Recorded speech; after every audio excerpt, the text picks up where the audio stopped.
հետո էլ ասում են ինչ ես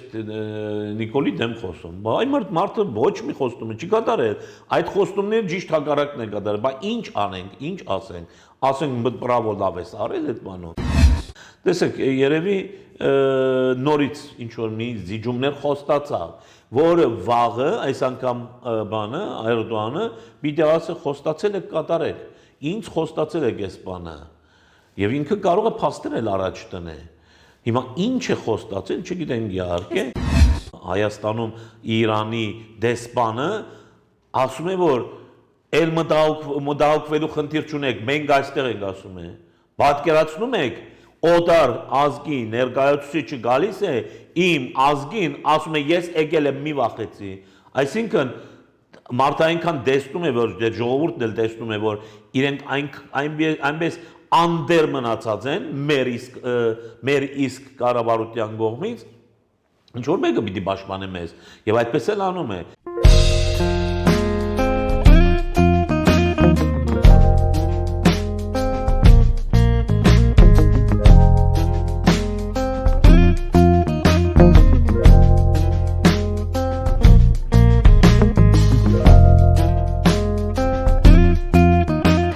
Իրավունք TV-ի տաղավարում այսօր հյուրընկալել ենք Միջին Արևելյան ուսումնասիրությունների կենտրոնի տնօրեն թուրքագետ Տիրան Լոկմագյոզյանին։ Բարև պարոն Լոկմագյոզյան, շնորհակալ ենք մեր տաղավարի հյուրընկալվելու համար։ Պարոն Լոկմագյոզյան, թերևս մի փոքր սկսենք վերջին ժամանակահատվածում քննարկվելիք թեմայից, այնուհետև իհարկե կշարունակենք մեր զրույցը։ Վերջին շրջանում Փաշինյան եւ Էրդողան տեղի ունեցած այս քննարկումը ձեր կարծիքով նախ կխնդրեմ որպեսզի ասեք ինքներդ ինչպես է գնահատում դրա քաղաքական եւ դիվանագիտական նշանակությունը Քաղաքական եւ դիվանագիտական որ ասում ենք մենք դիվանագիտական հարաբերություն քանի որ չունենք Թուրքիայի հետ դա դիվանագիտական ինչ որ նշանակություն չի կարող ունենա որովհետեւ նախ պետք է դիվանագիտական հարաբերություն, այն ժամանակ կարելի է խոսել դիվանագիտական հարաբերությունների մասին։ Եթե չկա, ուրեմն չկա դիվանագիտական հարաբերություն։ Քաղաքական առումով ես նման հանդիպումներից միշտ վախ եմ ունենում, մտածում եմ, մտավախություն եմ ունենում, ավելի ճիշտ է, որ նորից ինչ որ բաներ տանուլ ենք տալիս մենք, նորից ինչ որ բաներ խոստանալու ենք եւ դա իհարկե մեր օգտին չի լինելու, ինչի, որովհետեւ մենք այսքանի տարի է շարունակ զիջումների օրակարգ ունենք, իսկ միշտ խոսում էր փոխզիջումների մասին, փոխզիջում ընդհանրապես գոյություն չունի այստեղ։ Մենք շարունակ զիջում ենք, ոչ մի փող չկա, դրա փոխարեն չենք ստանում։ Անկամ գերիների հարցով ինչպես տեսանք, մենք բոլոր գերիները շատ էսենց ազնիվ պիոների նման վարկյանի ժամ առ ժամ հանձնեցինք ասենք պատրաստի ավարտից հետո էլ երբ որ ինչ որ զինվորներ մեր ձեռքը ընկան իրենց լավ սնուցեցինք, կերակրեցինք եւ փայփայեցինք ու վրաս հետ տվեցինք չնայած որ հենց այդ ժամանակ արդեն երևում էր որ ադրբեջանցիները նպատակ չունեն մեր բաներ զինվորներին մեզ հետ վերադարձնելու կամ ուշացնում էին ամեն դեպքում կարելի էր դա մեր ձեռքում բայց իմիջիալոց դա դիվանագիտական գլխավոր խնդիրներից մեկն է եւ գլխավոր խախտումներից մեկն է մեր կողմից, որովհետեւ դիվանագիտության մեջ ընդհանրապես փոխադարձության սկզբունք կա։ Ամեն ինչ փոխադարձ պետք է լինի։ Եվ այդ առումով էլ մենք ամեն ինչում մենք զիջում ենք, մենք միայն զիջումներ ենք տալիս, փոխզիջում չկա։ Եթե դիվանագիտության մեջ, քաղաքականության մեջ այդ բանը կա, եթե ես Միքայել առաջ եմ գալիս, դու էլ Միքայել առաջ պիտի գնաս։ Սակայն ինչպես ասացինք, նորից եմ կրկնում, օրինակ տեսեք բանի այդ ադրբեջանցիների վերադարձի մասին խոսում է, հայերի վերադարձի մասին չի խոսում։ Գերիները վերադարձնում ենք, իրենք գերիները չեն վերադարձնում եւ այսպես շարունակ մենք ենք զիջում, դա ոչ քաղաքականության ովևէ նորմին է համապատասխան, ոչ դիվանագիտական ովևէ նորմի համապատասխան է։ Հիմի այս հանդիպումը Էրդողանի հետ ինչպես որ բանը լրատվություն դրվեց, լուր դրվեց, որ մեր կողմից էր ցանկությունը, Փաշինյանի ցանկությունով Թուրքիան էլ ընդառաջեց։ Ինչի ընդառաջեց կարող է ասեք կամ ասեն մեր ունգընտիրները շատ բարձ պատճառով, որովհետև դա հենց դիվանագիտության, քաղաքականության եւ հատկապես դասական դիվանագիտության բաներից մեկն է, բաղկացուցիչ մասերից մեկն է։ Եվ Թուրքիան դա շատ լավ գիտե, Թուրքիան շատ դասական, դեղին դիվանագիտություն ունի։ Դա պետք է մենք ընդունենք։ Իսկ եթե այս կողմը նայենք, եթե Ադրբեջանը նայենք, ընդհանրապես իրենց արածին, խոսածին որ նայենք, ընդհանրապես կասեք, թե սրանք ոչ թե դիվանագիտություն չունեն, այլ ընդհանրապես սրանք բեդություն չեն կարծես թե։ Ինչ որ մի խումբ մարդիկ, ել չասեմ ուրիշ բառեր, իրենց չգիտես ինչի դեղ են դրած։ Բայց Թուրքիան, այո, դասական դիվանագիտություն, նրանք գիտեն ինչու գարքը, կանոնը ոնց պիտի անի, իրենք էլի իրենց ուզածը անում են, սակայն ամեն ինչ իր գարքու կանոնով, ամեն ինչ իր ձևով, դրա համար ոչ մեկը իրենց հետագայում չի կարա ինչ որ բանով մեղադրել, անգամ Հայաստանի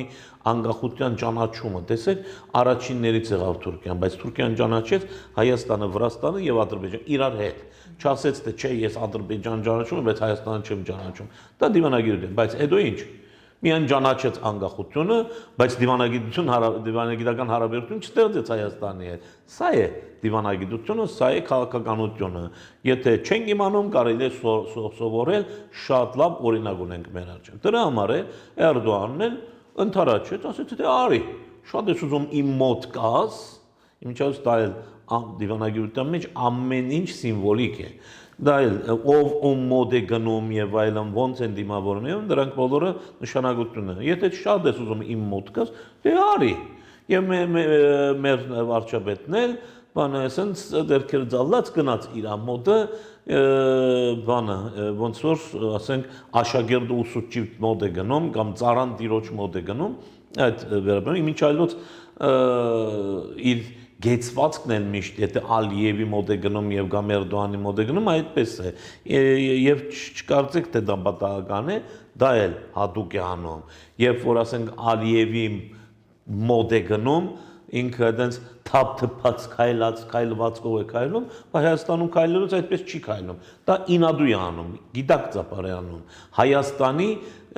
վարգը, հայ ժողովրդի վարգը գցելում, դա այնն չէ որ ինքն է այդպես թափ-թփած երևում, Հայաստանն է թափ-թփած ցույց տալիս այդտեղ ամբողջ աշխարհի առաջ։ Իսկ տեսեք, բանը Ալիևը ինչպես հբարտ, հոխորտ կեցված կոնե այսպես քմձի ծաղով եւ այլն իսկ մենը թթված արդայությունով եւ թափ-թփած դրանք բոլորը նշանակություններ ունեն եւ այսպես գնաց Էրդողանի մոտը դա իմ կարծիքով այն էր որ ինքը արդեն նախորոք հայտարարել էր թե Թուրքիայի հետ մենք փորձելու ենք ինչ որ լեզու գտնենք, իսկ եթե Թուրքիայի հետ ինչ որ հարաբերությունները առաջ տանենք, Ալիևը ստիպված կլինի մեզ հետ խոսելու, քանի որ հիմա Ալիևը արդեն մեզ վաղուց բանի դեղ չի դնում։ Սակայն դա իհարկե դա ինչպես ասում են գեղցու շուստրություն է ինձ համար, այստեղ ոչ մեկը թող չի վիրավորվի, իր վրա չվերցնի, գեղցի չի նշանակում գյուղի բնակիչ, այսինքն գյուղացի, ինչպես որ քաղաքենի չի նշանակում քաղաքի բնակիչ։ Մարդ գյուղում կարող է բնակվի, բայց քաղաքենի լինի եւ հակառակը։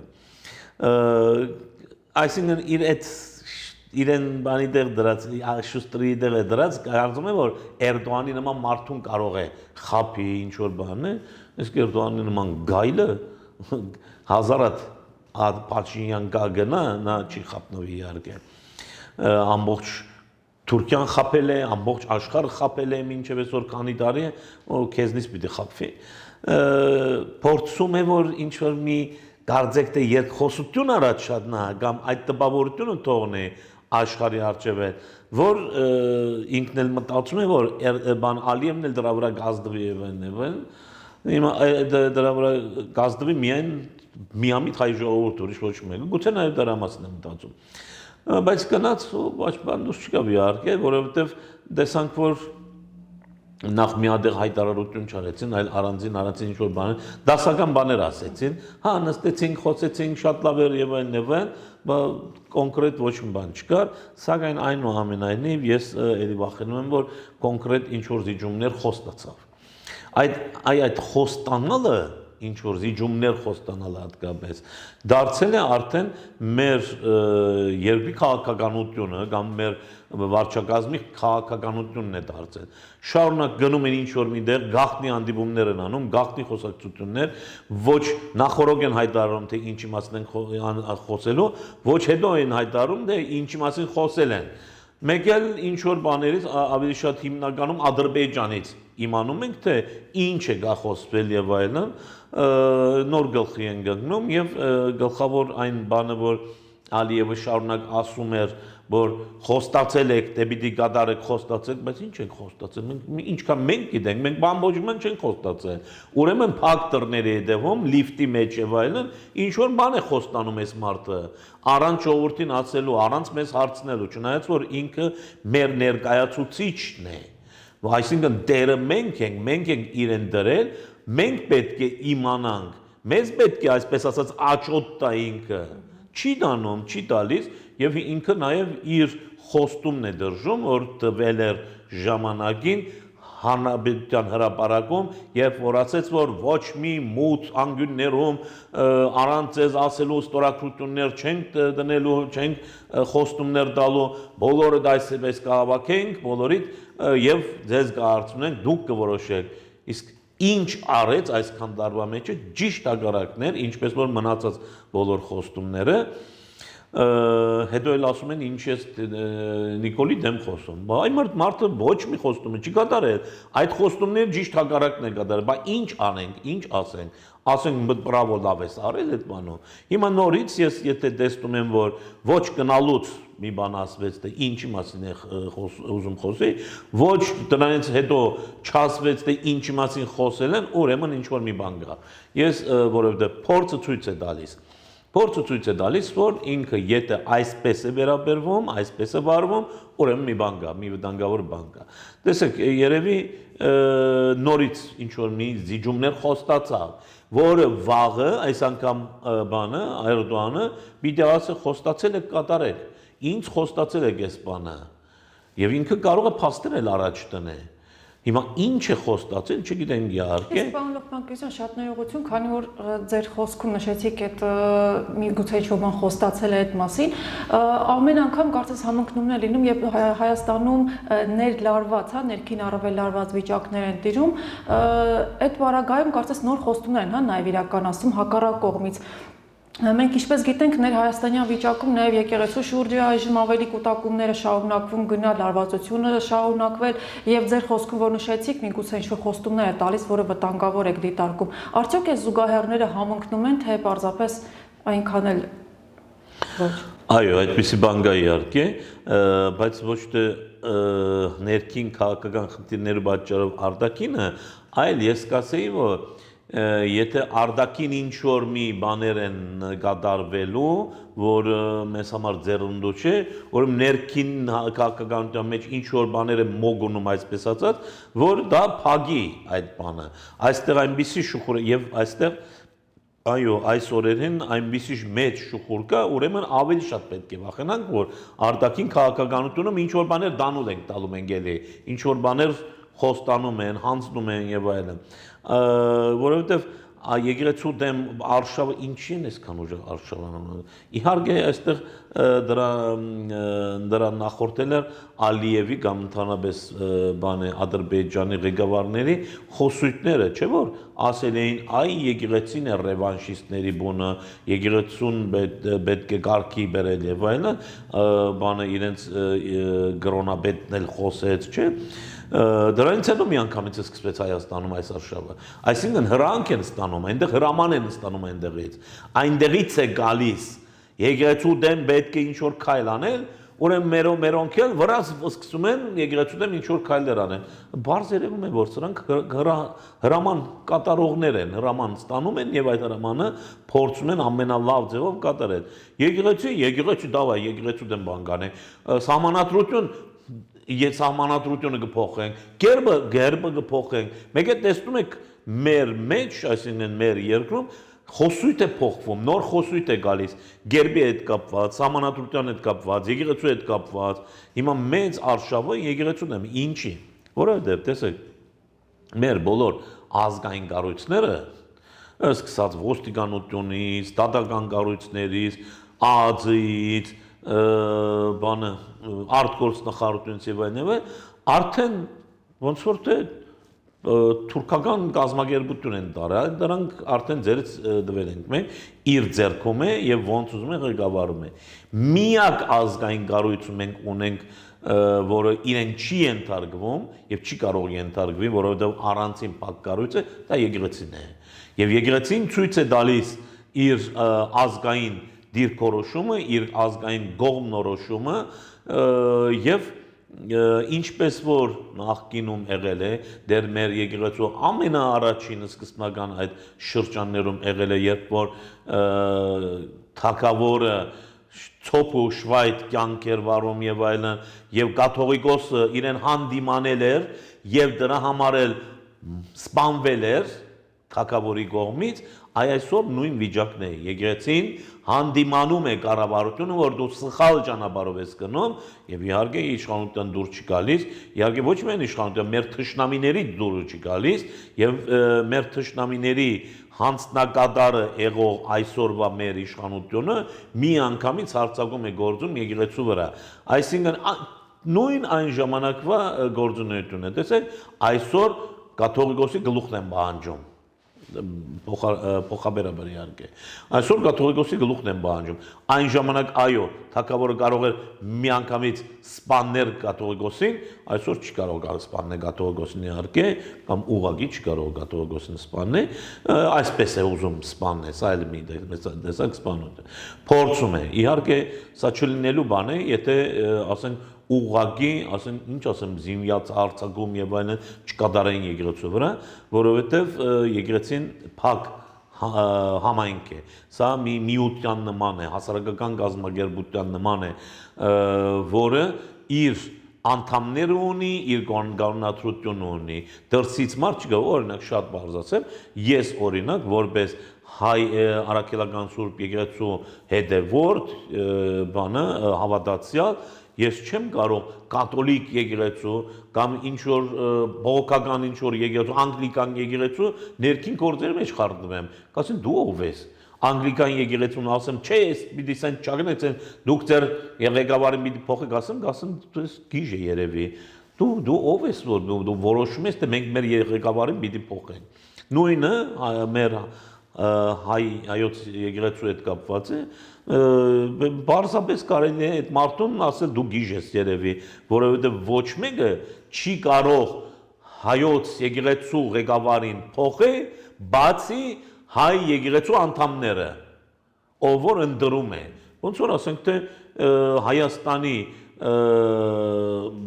ղեկավարին, ասենք հենց Փաշինյանին չի կարող ինչ որ գերմանացի կամ մեծ մաս, ասենք, մի մեծ խումբ գերմանացի, 100,000 գերմանացի որոշել է, որ Փաշինյանը պիտի դուրս գա։ Կասեն դուք գիժ եք, դուք գնացեք ձեր գործերով զբաղվեք, ձեր երկրով զբաղվեք։ Փաշինյանին կնդրենք մենք, Հայաստանի քաղաքացիները, եւ կաթողիկոսին կնդրի այդ եկեղեցու անդամը միայն, վերջացավ, ոչ ինչ որ մի նախագահ, ոչ ինչ որ մի վարչապետ, ոչ մի բան ասելու չունի, մանավանդ որ ինքը շատ էլ լավ երևում է, որ եկեղեցու հետ ոչ էլ առնչություն ունի, կասեի ուրիշ ուժերի հետ առնչություն ունի։ Իսկ պարոն Լոկմագեզյան, թերևս այս Փաշինյան եւ Էրդողան հանդիպումը քաղաքական ասպարեզում նաեւ Հայաստանի հարևան պետությունների հետ, մասնավորապես Իրան, Ռուսաստան, ինչպիսի դիվանագիտական եւ քաղաքական հարաբերություններ կարող է ստեղծել նաեւ հետագայում։ Տեսեք, մենք արդեն այս իշխանությունը եկել է, մենք տեսնում ենք, որ մենք մեր բոլոր բարեկամների հետ, մեր գոմնագիցների հետ, բանը մեր գացությունը վադացրել ենք, մենք ենք արել, իրենք չեն արել։ Այն որ ասում են, բա Ռուսը էս արեց, բա Իրանը էս արեց, չգիտեմ ով էս արեց եւ այլն, դրանք բոլորը սուտ են, խաբեություն են։ Մենք արեցինք, մենք շատ էլ լավ գիտենք։ Հիմա չնստեմ այդ հատ նշեմ այդ բաները, ինչ էլ որ մենք կատարել ենք։ Դա արդեն մի երկու ժամվա խոսակցություն կլինի։ Բայց այո, մենք արել ենք։ Մենք ամեն ինչ անում ենք, որ մենք ստրատեգիական պարտներ Ռուսաստանի հետ վատացնենք հարաբերությունները։ Դե հիմա եթե դու վադացնում ես, հետո էլ սկսում ես ասում, բա ռուսը սենց արեց։ Բա ինչ ես ուզում անի։ Իմիջիալոց հենց դա դիվանագիտություն է, ոնց որ քիչ առաջ բացատրեցի։ Հակադարձություն կա դիվանագիտության մեջ։ Եթե դու ինձ այսպես վերաբերվես, ես էլ քեզ պիտի այսպես վերաբերվեմ։ Մի քայլ առաջ կաս, առաջ ես առաջ կամ մի քայլ հետ կնաս, ես էլ պիտի առաջ գնամ։ Նորմալ է, ամբողջ աշխարհում այսպես է։ Իսրայելի, Ֆրանսիայի, Անգլիայի եւ այլ միջև բոլոր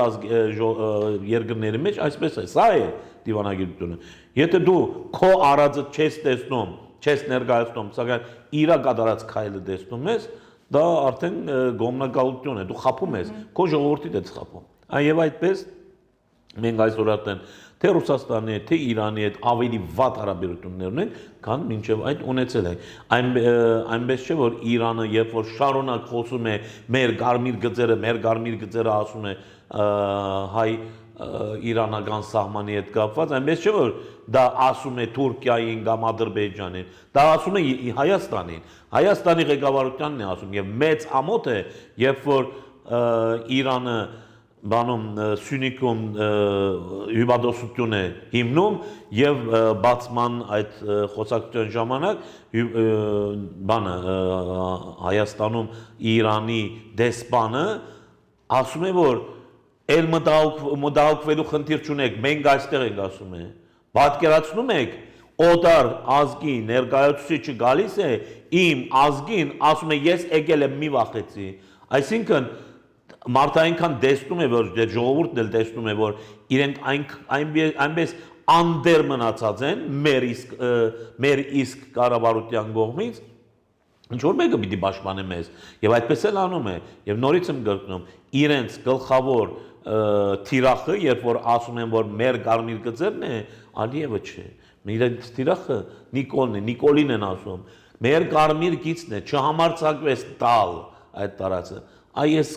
այցելության մեկ բանն էլ այդ դա էր, այն որ ասում են, մենք այդևս երկուսով ենք իրար հետ հանդիպում, երրորդ կողմի միջնորդություն չկա եւ այլն, դա է իրենց բան, այսինքն ոչ մեկը մեզ չի կարա խանգարել, հիմա ես ինչ ուզում եմ քեզ գանցնեմ, քեզ գտամ, այդպես էլ կատարվում է, չէ՞, թե Ադրբեջանի հետ, թե Թուրքիայի հետ մեր հարաբերությունները։ Այդ պատճառով էլ նորից եմ գրում, ես վախենում եմ, ես մտահոգված եմ այս հանդիպումից, որովհետեւ այնտեղ նորից գնաց Զանգեզուրի մասին խոսքը եւ այնտեղ շատ ավելի վտանգավոր, շատ ահավոր մի միտք արտահայտեց հայ համայնքի հետ հանդիպման ժամանակ, որը մի մեծ խայտարակություն էր իր համար, ոչ թե հայ համայնքի համար, նախ եկեղեցին ընդհանրապես չէր մասնակցում, ափսոս, որ կաթողիկ եկեղեցից մասնակցեցին եւ բողոքական եկեղեցից մասնակցեցին, ես չեմ ասում ամոթ, գոնե ասում եմ ափսոս իրենց, որովհետև գոնե այդքան բան պիտի ունենային, ջիղ պիտի ունենային։ Բրավո հայոց եկեղեցում, չնայած այնտեղի բادرիարքի եւ այլն գործունեությունը այնքան էլ ինձ դուր չի գալիս, սակայն այնուամենայնիվ այս անգամ ճիշտ քայլ արեցին։ Իսկ համայնքի դարբեր, ասենք, դպրոցների, բաների ներկայացուցիչները մասնակցեցին, մամուլից մի քանի հոգի կային այնտեղ, ինչպես գիտենք, իհարկե մեծ մասը կային, որ շողոքորթ բանեն փորձեր արեցին, կային, որ գոհմնագից էին եւ այլն, նրանք մասնակցեցին եւ այնտեղ շատ ահավոր մի խոսք արեց, խոսեց Թուրանի մասին, պատկերացնում եք, եւ այնտեղ ընդհանրապես այդպիսի խնդիր չկար, բայց փաստորեն ինքը մեսեջ տվեց, ինքը խոսեց, որ այո, մենք ճանապարհ ենք տալու Թուրանին, չասեց Թուրքիային, թուրքերին, թուրք ժողովուրդը կարող է գնա գա եւ այլն, չասեց, Թուրան ասեց, դա շատ կարեւոր է, մենք բոլորս պետք է դրա վրա կենտրոնանանք, դա շատ կարեւոր կետ է, բայց չնայած ես նայում եմ, անգամ մամուլից եւ այլն համարյա ոչ մեկը չի անդրադառնում, չեք հասկանում, թե ինչ է կատարվում այստեղ, ես պետք է ասեմ այս բոլորին, չեք հասկանում ժողովուրդ, Թուրան է ասում այդ մարդը, ինչի ասեց Թուրան, այնտեղ ընդհանրապես Թուրան ասելու խնդիր չկար, կարող էր ասել թուրք ժողովրդին, ադրբեջանցի ժողովրդին ճանապարհ ենք տալ, թող գնան գան, չէ՞, Չէ, մարդը Թուրան ասի, Թուրանի ճանապարհն ենք բացում, չենք խոչընդոտելու ասել Թուրանին, բայց Թուրանը ինչ է։ Թուրանը այն է, որ Ադրիատիկ ծովից մինչև Չինաստանի սահմանը մի մեծ թյուրքական բեդություն է։ Եվ այդ բեդության մեջ դու գործ չունես։ Թուրանի մեջ դու չես ներառված։ Այսինքն Հայաստանը պիտի գոյություն չունենա Թուրանի մեջ։ Այսինքն Թուրանի գաղափարով, երբ որ Թուրանը կազմվի, ուրեմն Հայաստան պիտի չլինի։ Հայաստանը պետք է վերանա։ Այսինքն այս մարդը այդ է ասում։ Ինքը արդեն այսօր առաջի ազդագծվեց, որ հստակ ազդագծվեց, որ ինքը աշխատելու է Հայաստանի վերացման եւ Թուրանի պանթյուրքիզմի կազմման համար։ Սրանից ահավոր բան որևէ վարչապետ, որևէ քաղաքական հայ գործիչ չեր ասել եւ ես կարծում եմ չի էլ ասի։ Այսինքն թուրքերը չեն ասում, այսօր թուրքերը պետական առումով Թուրանի մասին այդքան բացահայտ չեն խոսում։ Այսինքն կատարվում է այն, որ այն ինչ որ 100 տարի առաջ Թալատը, Էմերը, Բերայտին Շակերը, դոկտոր Նազիմը եւ այլն խոսում էին, ասում էին Թուրանը կազմելու մասին, մի մեծ թուրք ժողովուրդ, որի խոչընդոտն է, ասել էին ժամանակին Հայաստանը եւ մենք ձեզ պիտի վերացնենք, ասել էին։ Երկու բան կար, խնդիր կար այնտեղ։ Գամ ասեցին հայերին, այդպես ասեցին, գամ դուք մի գոմ կքաշվեք, կգնաք այս տարածքից, գամ մենք ձեզ կվերացնենք, ասեցին, չասեցին մի գոմ կտանենք ձեզ, կվերացնենք։ Հիմա մեր վարչապետը 100 տարի հետո Հայաստանի վարչապետը խոսում է Թուրանի կազմելու մասին եւ Թուրանի խոչընդոտ չդնելու։ Այս ամեն ինչը մնացածը մի կողմ կարող ենք մենք շփրտենք։ Ամենակարևոր կետը սա էր, ամենակարևոր մեսեջը սա էր եւ ամենավտանգավոր իհարկե։ Մարդու ուղղակի խոսում է Հայաստանը վերացնելու մասին, Թուրանին ճանապարհ տալու, թուրք պանթուրքիզմին ճանապարհ տալու մասին, որը ոչ միայն Հայաստանին է վտանգ, առաջի հերթին 101%-ով Հայաստանին է վտանգ, բայց նաեւ Իրանին է վտանգ, Ռուսաստանին է վտանգ եւ ուրիշ երկրների է վտանգ եւ նաեւ հերու գտնվող երկրներ, օրինակ Չինաստանին էլ է վտանգ դա։ Չինաստանի համար էլ է դա վտանգ։ Եվ հիշացնեմ, որ Թուրանի ծրագրի մեջ գա ոչ միայն այս բոլոր թյուրքական պետությունները միացնել, այսօրվա Թուրանի կարդեսներով ցույց է տրվում նաեւ Ռուսաստանի մեծ մասն էլ պետք է միանա Թուրանին, ինչի, որովհետև այնտեղ թուրքալեզու ժողովուրդներ են ապրում։ Կարող է վաղը ասեմ, որ եւ ասում են իհարկե, որ Հայաստանում ժամանակին 100 տարի առաջ լիքը թուրքեր էին ապրում, ուրեմն սա թուրքական հող է եւ պետք է թուրքական դառնա։ Ինչպես որ Էրդողանը խոսեց Բաթումի մասին, բայց վրացիների հետ թուրքերը թշնամի չեն, բայց հայերի հետ թշնամի են։ Եթե խոսի Հայաստանի մասին, այն ժամանակ կտեսնեք թե ոնց է խոսելու։ Շատ լավ։ Եվ պարոն Լոկմանյան, մեր եթե ժամանակը չնայածավարտվեց, բայց ես նաև ամփոփենք մեզ զրույցը, կխնդրեմ, որպեսզի շատ կարճ պարզապես ձեր դիտակետը նաև նշեք, այս թվարկված իրողությունները, որոնք որ նշեցիք, ի վերջո որն է մեզ համար հնարավոր ելք այս ամենից եւ ինքներդ որն եք տեսնում լուծումը միակ, չգիտեմ, այս տարբերակի համար։ Միակ ելքը այն է, որ մենք այս կառավարությունը չունենանք, դա է, բայց ոնց չենք ունենա դրա լուծումը չեմ կարող ասեմ, տարբեր վարիանտներ կան, բայց կարծեք թե ոչ մեկն էլ գիրառելի չէ այս բանը։ Շատ լավ, շնորհակալ եմ ձեզ շատ, պարոն Լոկմանյան, հետաքրքիր վերլուծությունների համար։ Հիշեցնեմ, որ տաղավարում այսօր իմ զրուցակիցներ միջազգային ուսումնասիրությունների կենտրոնի ղեկավար եւ թուրքագետ Տիրան Լոկմանյանը։ Ցտեսություն։